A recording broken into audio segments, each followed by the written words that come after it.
ठंड में गरीब दर्जी की बेटी। वो गरीब दर्जी आंखें गड़ाए हुए सिलाई मशीन पर बैठी लोगों के कपड़े सिल रही थी कि अचानक से उसके हाथ रुक जाते हैं। लाख लोगों के कपड़े सिलकर भी अब तक घर का किराया नहीं जुड़ा और मकान मालिक ने मुझे कल तक की मोहलत दी है। क्यों भगवान, मेरी किस्मत पर अपनी कलम चलाकर मुझे गरीब बनाकर क्या मिला? अब बस कल इस लाचार माँ की लाज रखना। जैसे तैसे रात गुजरती है कि सवेरे की किरण छटते ही मनचंद जोर जोर से दरवाजा पीटकर बोलता है, दामिनी, अरे ओ दामिनी, दामिनी, अरे दरवाजा खोलो। अरे मनचंद जी, आप यहाँ? अरे क्यों, क्या अब मेरी ही जमीन पर कदम रखने के लिए मुझे मलकियत मांगनी पड़ेगी? जल्दी से मकान का पैसा दे। इस बार मैं तेरी बहानेबाजी में आकर तुझे बख्शने वाला नहीं हूँ। मनचंद जी, मुझे थोड़े से वक्त की मोहलत दे दीजिए। मेरे पति काम करने परदेश गए हैं, उनके आते ही मैं आपकी पाई पाई चुका दूंगी। ये सुनकर मनचंद जोर जोर से हंसते हुए कहता है, क्या कहा? तेरा पति परदेश गया है? अरे अपने दर्जी की दुनिया से बाहर निकल। परसों तेरे पियक्कड़ पति की लाश चौराहे पर पड़ी थी, और इतना ही नहीं, लाश को लावारिस जानकर नगर पालिका के लोग उसी दिन उसे उठा के ले गए, और अब तुम दोनों माँ बेटी भी चलती बनो यहाँ से। मनचंद जी, मुझ गरीब पर ऐसा गजब मत करिए। मुझे और मेरी बेटी को बेघर मत कीजिए। हम कहाँ जाएंगी? अरे कहीं भी जाकर मरो, मुझे उससे क्या करना है। उस दिन गरीब दर्जी दामिनी के सर पर जैसे दोहरे दुखों का पहाड़ आ गिरा था। वो खुद को संभालते हुए सिलाई मशीन और कुछ जरूरत का सामान लेकर निकल पड़ती है, लेकिन बगैर पैसों के उन्हें पनाह देता भी तो कौन। चलते चलते वो एक पाइपलाइन के पास आकर पहुंच जाती है। माँ, हम यहाँ क्यों रुक गए? रानी बेटी, इस वक्त तुम्हारी माँ के पास पैसे नहीं, इसलिए अब यही हमारा घर है। रानी सिर्फ 10 साल की ही थी, मगर उसके अंदर दुनियादारी की बड़ी समझ थी। अब दोनों माँ बेटी ने बड़े से पाइपलाइन के अंदर ही अपना बसेरा बना लिया। दिन बदलते गए और सर्दियां शुरू हो गई। माँ, मुझे बहुत तेज ठंड लग रही है। हम ये ठंड का मौसम इस पाइपलाइन में कैसे काटेंगे? तू चिंता मत कर रानी बिटिया, मैं कुछ करती हूँ। अपनी बेटी को दिलासा देते हुए वो दर्जी माँ लोगों के घर का दरवाजा खटखटा कर लोगों को कपड़े सिलने की बात बताती है, मगर उसका बिगड़ा हुआ होलिया देखकर सभी उस गरीब दर्जी को दुत्कार देते हैं। हर जगह देख लिया, कोई भी मुझसे कपड़े नहीं सिलवाना चाहता। अब क्या होगा? अब क्या होगा? बगैर पैसे के मैं मेरी बेटी के खातिर स्वेटर कैसे खरीदूंगी? दामिनी खुद में बड़बड़ाती हुई आगे बढ़ ही रही होती है कि उसके कदम एक रईस घर के आगे रुक जाते हैं। शायद यहाँ बात बन जाएगी। बहन जी, दरवाजा खोलिए। एकाएक झटके से दरवाजा खुलता है और सामने खड़ी मंजुला झझकते हुए कहती है, कौन हो तुम? क्यों दरवाजा खटखटा रही हो? माफी चाहती हूँ बहन जी, मैं एक गरीब दर्जी हूँ।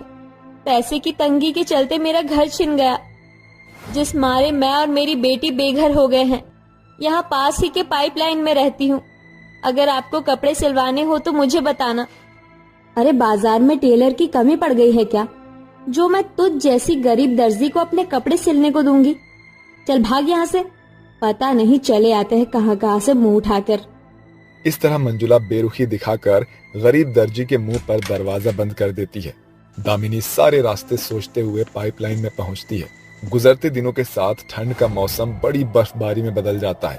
तभी एक अनाउंसमेंट होती है, सुनो सुनो सुनो, बढ़ते बर्फबारी के कारण कई रास्ते बंद हो गए हैं। साथ ही बाजार के सभी रास्ते भी बर्फबारी से बंद हो गए हैं। अपने घरों में ही बने रहें। सरकार का ऐसा ऐलान सुनकर मंजुला माथे पर हाथ धरकर कहती है, हायरी मोरी मैया, शादी का दिन इतना पास आ गया है, अब तक तो मेरी बेटी लीला का लहंगा भी नहीं सिला है। माँ, मैंने तो आपको पहले ही कहा था कि समय से लहंगा सिलवा लो। मेरी शादी में सिर्फ 1 सप्ताह बचा है और सब कुछ अगले 1 महीने तक बंद है। अब क्या पहनूंगी मैं? मंजुला को कुछ भी समझ नहीं आ रहा था। तभी उसकी आंखों पर उस गरीब दर्जी की छवि उभर आती है और वो कपड़ा लिए उस पाइपलाइन के पास आती है, जहां दोनों माँ बेटी ठंड से ठिठुर रही थी। तभी दामिनी बाहर आती है। अरे बहन जी, आप हाँ, वो बर्फबारी के कारण बाजार बंद हो गया है, इसीलिए मैं चाहती हूँ कि तू मेरी बेटी का लहंगा सिल। अगर मेरे दिए समय तक तूने ये लहंगा सी दिया तो बदले में मैं तुम्हें 30,000 रुपए दूंगी। याद रहे, ये लहंगे का कपड़ा बहुत कीमती है, इसीलिए कोई भी भूल चूक मत करना, वरना खामियाजा तुम्हें भरना होगा। दामिनी को अपने हाथों की सिलाई पर आंखें बंद करके भरोसा था, इसलिए 30,000 की रकम सुनकर उसकी आंखों में ठंड को मात देने की आस छिटक पड़ती है। वो इस मौके को छोड़ना नहीं चाहती थी। फिक्र मत कीजिए बहन जी, मैं ये लहंगा सिलूंगी। मंजुला वहां से चली जाती है और नन्ही सी रानी बोलती है, देखो माँ, भगवान ने जहाँ सभी के लिए सारे रास्ते इसलिए बंद कर दिए ताकि मेरी दर्जी माँ को कपड़े सिलने का मौका मिल सके। तू बिल्कुल सही कहती है रानी बेटी, मुझे आज से ही काम शुरू करना होगा। माँ, आप सिर्फ अपना लहंगा सिलो, खाना आपकी बेटी बना लेगी। रानी के शरीर पर सिर्फ एक कोरा कपड़ा था जिसमें ठंड उसके शरीर को आर पार कर रही थी। वो जल्दी से लकड़ियां चुनकर लाती है और चूल्हे पर खाना बनाने लगती है। वो जलता चूल्हा ठंड में गरीब रानी के शरीर को कुछ पल के लिए ही सही मगर गर्माहट दे रहा था। कुछ देर बाद, माँ देखो, कितनी देर रात हो गई है, खाना खा लो। रानी बेटी तू सो जा, मुझे आज रात भर में लहंगे का ब्लाउज बनाना है, क्योंकि लहंगे की बनावट में ज्यादा समय जाएगा। वो मजबूर दर्जी माँ अपनी भूख प्यास मारकर अपनी मेहनत में इस कदर मगन थी कि उसे सर्दी के सिहरते अपने रोए तक नहीं दिख रहे थे। रानी जल्दी से खाना लेकर अपनी माँ का हाथ रोकते हुए खाना खिलाने लगती है। पहले कुछ खा लो माँ, खाओगी नहीं तो काम कैसे करोगी?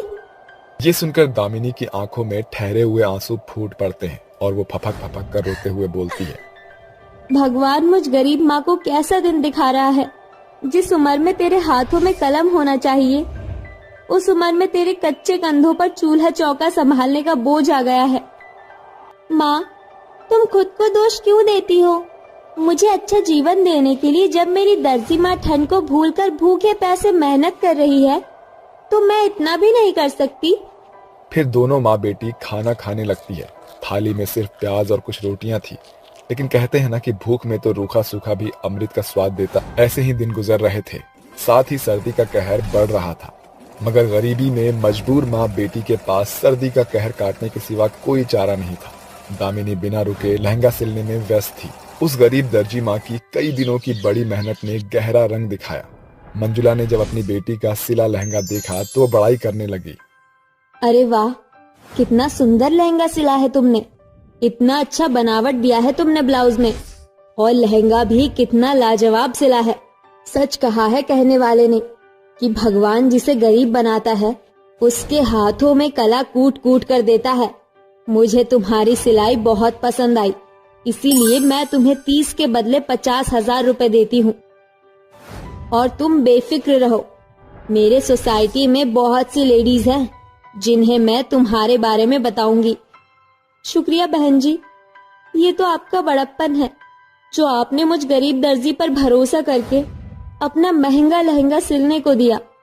आखिर में उस गरीब दर्जी माँ को उसकी सिलाई के मोल के पूरे 50,000 रुपए मिले, जिससे वो पाइपलाइन से निकलकर एक किराए का कमरा लेकर सर्दी के संसाधन भी खरीद लेती है।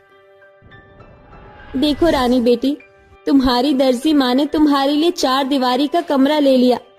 अब हमें ठंड में और नहीं ठिठुरना पड़ेगा और ना कोहरे का कहर काटना पड़ेगा।